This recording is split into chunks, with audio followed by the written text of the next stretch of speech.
Greetings of peace, my dear friends. Question and answer number 7, taken from the book titled Youth Catechism of the Catholic Church. Question: why did God have to show Himself in order for us to be able to know what He is like?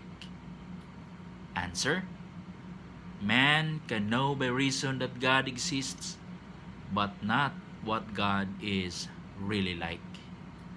Yet, because God would very much like to be known, He has revealed Himself. God did not have to reveal Himself for us. He did it out of love.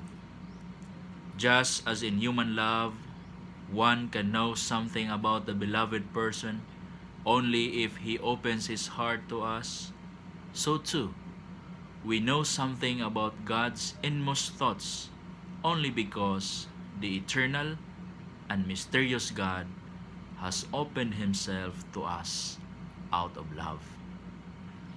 From creation on, through the patriarchs and the prophets, down to the definitive revelation in His Son Jesus Christ, God has spoken again and again to mankind.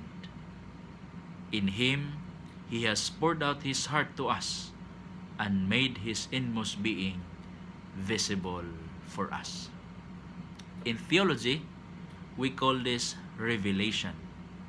It means that God opens Himself, shows Himself, and speaks to the world voluntarily.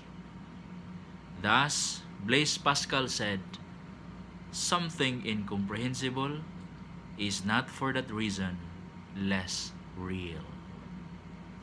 God bless you.